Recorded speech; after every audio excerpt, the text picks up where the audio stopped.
Imagine a moment that splits your life in two. It's not a loud moment. There's no dramatic music, no crashing thunder. It's quiet. You look at your phone, no messages. You look at your inbox, no opportunities. You look around your room and the realization hits you with the weight of a lead brick to the chest. You are alone, not romantically alone or temporarily lonely. You are strategically alone. The safety net has been cut. The cheerleaders have left the building. The people you thought would be there for the long haul have drifted into the fog of their own lives. You are standing at the 0 point. For most people, this is where the story ends. They call it burnout. They call it bad luck. They spiral into a victim narrative, asking the universe why the people they loved didn't support their vision. They feel like they're drowning. But what if I told you that you aren't drowning? What if you are dissolving?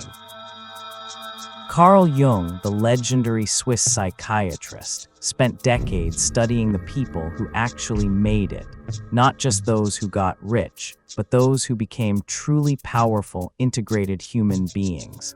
He discovered a brutal truth: zero support isn't a disadvantage. It is the only path to real power. Machiavelli, the master of cold-blooded strategy, would agree. He believed that a leader who depends on others for strength is already defeated. If you are currently walking through the dark, if you feel abandoned by the systems and people you once trusted, I have a message for you. Good. You've finally reached the point where you are too dangerous to be managed. You've reached the point where you can finally become the architect of a life that no one else can claim credit for. Today, we are going on a journey through the depths of Jungian psychology and Machiavellian strategy to show you exactly why your loneliness is a sign of your impending success.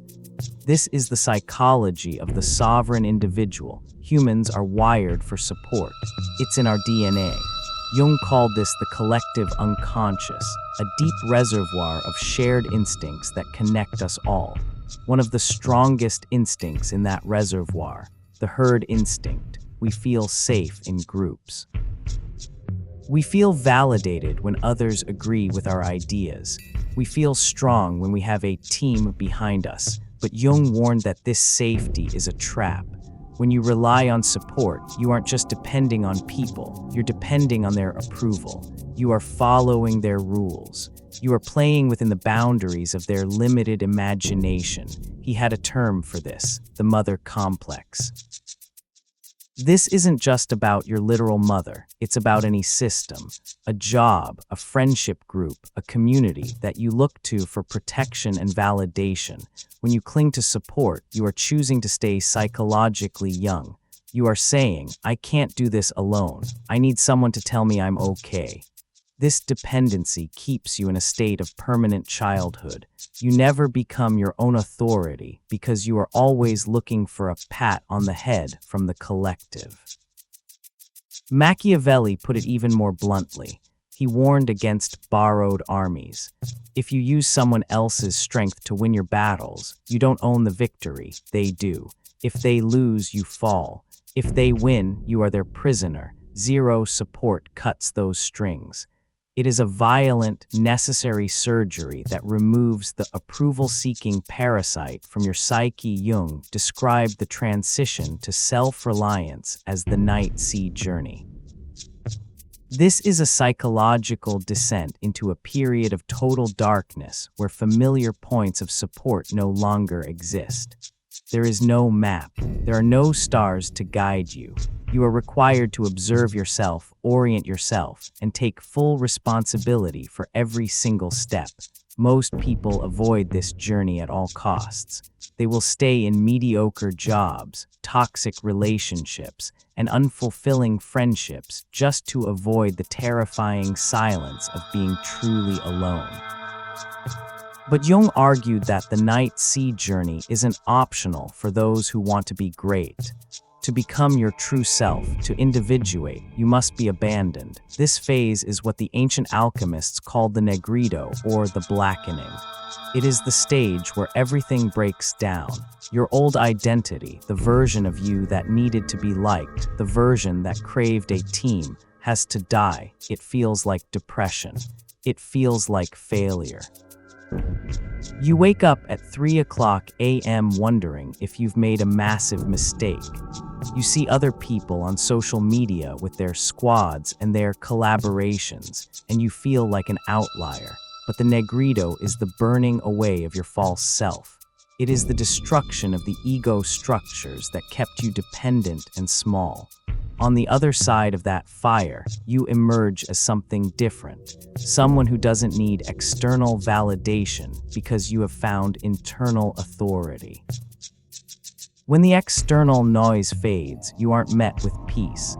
You're met with the shadow. In Jungian psychology, the shadow is the totality of everything you've rejected about yourself to stay socially acceptable. The aggression you suppressed to be nice. The ambition you hid to avoid looking greedy. The teeth you filed down so people wouldn't be afraid of you. When you have support, you can hide from your shadow. You can distract yourself with conversations and shared goals.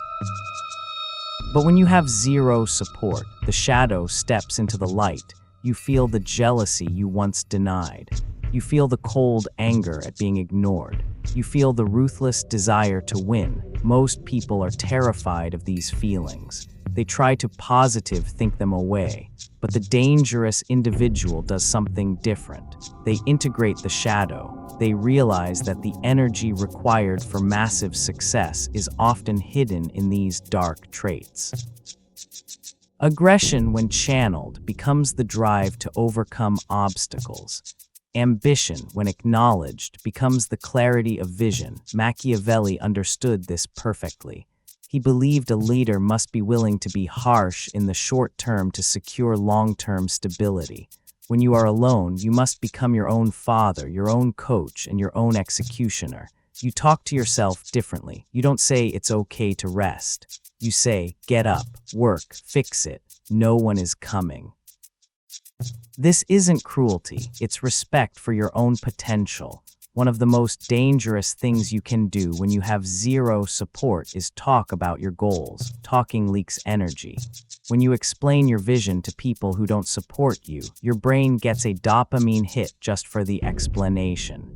You feel rewarded without actually producing results. The ghost does not speak. The ghost works. This is the vow of silence. No announcements, no teasers, no updates. You let the pressure build internally until it becomes a pressurized fuel. Isolation forces focus. No audience means no acting. You stop trying to look successful and start actually building the foundation. Machiavelli observed that power grows in silence. While others are negotiating, compromising, and seeking consensus, the unsupported individual is moving. They are asymmetrical. They can change direction overnight. They can work 18 hours a day because they don't have to manage anyone else's feelings or expectations. Jung famously said, "I am not what happened to me, I am what I choose to become."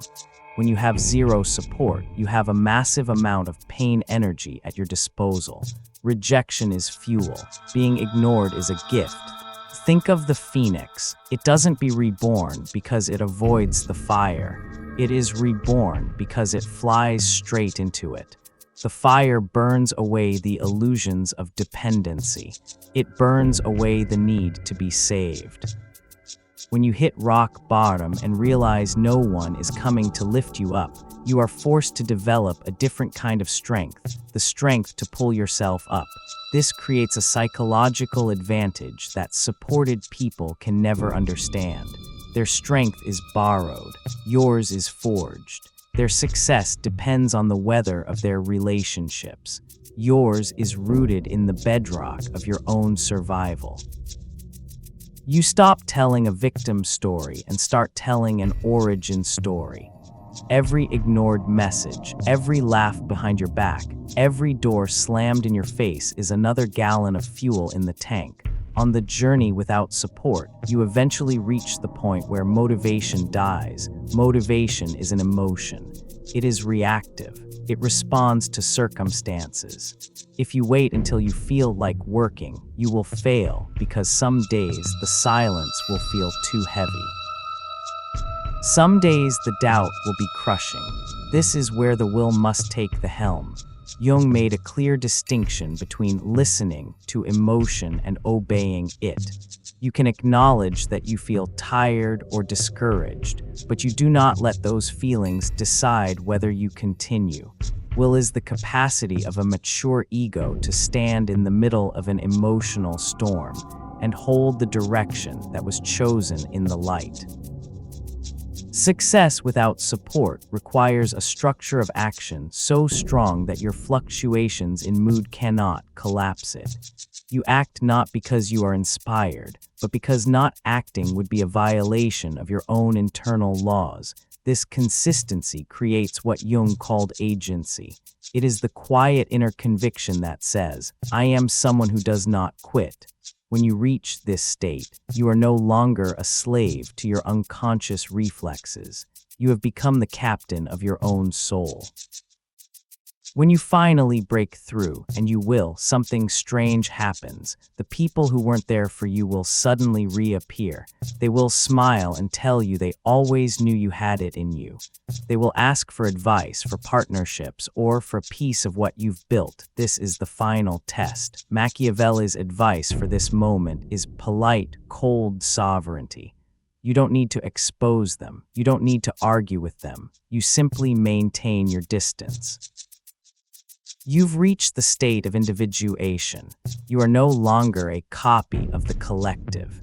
You are an original. Because you built your success without support, no one can take it from you. No one can cancel you because no one made you. You don't owe anyone gratitude. You don't owe anyone results, and you don't have to follow anyone's rules. You are sovereign. Jung believed that the individual who completes the night-sea journey becomes more powerful than the collective. Not because they are smarter, but because they are free. The empty chair next to you wasn't a sign of failure. It was space. Space to build. Space to become. Space for a throne that only you can sit on. Conclusion: the gift of abandonment visual. Close-up of the person's eyes. They are calm, clear, and unshakable. If you are alone right now, take a deep breath. The fear you feel isn't a warning that you're doing something wrong. It's information that the transformation is working. The parts of you that are afraid are the parts of the old you that are dying. Let them die. You were not meant to be saved. You were meant to become dangerous. Zero support is the price of admission to total freedom. It is the most brutal gift you will ever receive. Stop looking for a hand to hold. Look inward. That silence you hear, that isn't emptiness. That is the sound of your own internal authority finally waking up. The world doesn't need more people who fit in. It needs people who have walked through the fire alone and came out the other side holding something that belongs only to them. You've survived the silence. You've faced the shadow. Now go build something that makes the herd look up. Thank you for walking this path with us today. If you're currently on this journey, leave a comment below. Just 3 words: I walk alone. Let it be a signal to yourself that you are no longer waiting for permission to be great. The journey is long, but the destination is sovereignty.